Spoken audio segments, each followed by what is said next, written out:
Hey friend, this is Eric from Miller Music, and I'm getting ready to release a new single, and I want to show you how I did that and show you a simple 5-step guide kind of for mastering your song if you're using Studio One.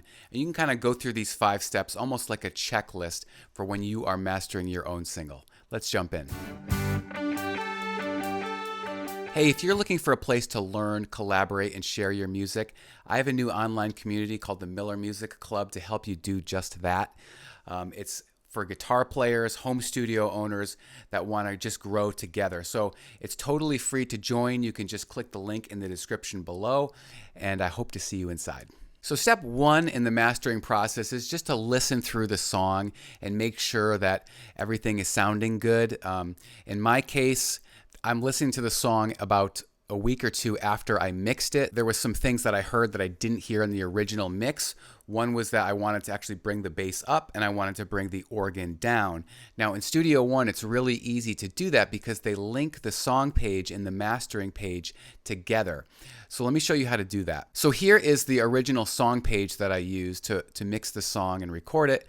I went ahead and adjusted the bass and the organ, and then you go up to the top, you click song, and then you click update mastering file, and it will automatically update that file and sync it within your project, so you don't have to do all these extra steps of exporting and then knowing which version to use and all that. It just automatically does it for you. Okay, so the second step is to adjust the overall volume or loudness of the song. Now in Studio One, you can see that by coming up here and looking at the pre-effects and post-effects. So right now, pre-effects is -17.5 LUFS, and then post-effects, it's -14.1. So that's right where we want it for digital releases, as -14 is kind of the industry standard at this point. So to do that, I use the limiter.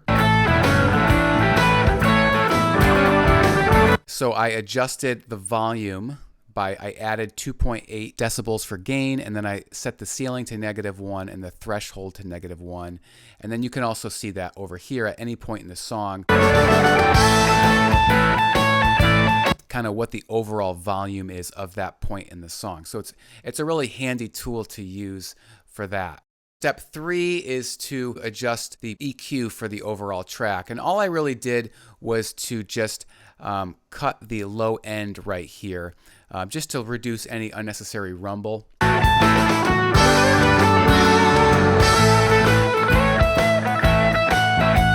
You can't really hear it that much in that frequency anyways, but it just helps to take out any unnecessary muddiness. Now I also added a multiband dynamics, which in this case helped me to take down some of the harshness of the cymbals. So I want you to hear that. The way this works is that basically you can isolate different frequencies and then compress them. So I compress this really high-end frequency of the cymbals. So let's listen to it without the multiband and then with the multiband. So this is without. Okay.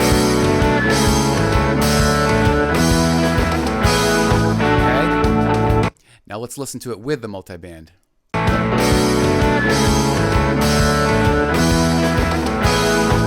It just softened the harshness of those cymbals.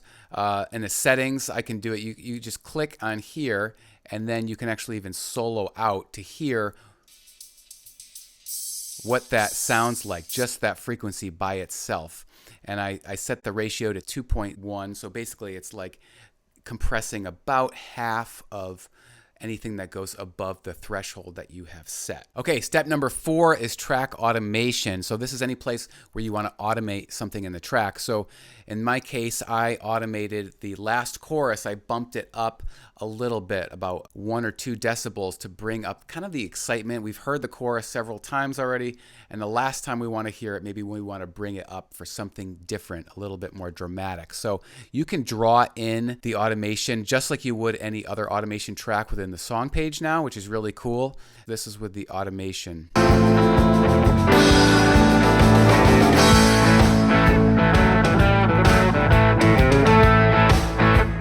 So it just kind of built up that last chorus. Okay, so the last step in mastering is the listen back and the exporting, okay? So listening back, you just want to see that what you did in the mastering, did it actually help the song or did it not help the song? So let's listen back with effects and without effects. So this is going to be without effects.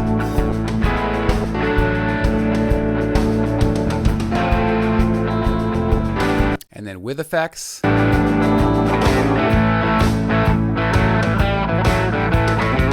Without effects. And then with effects.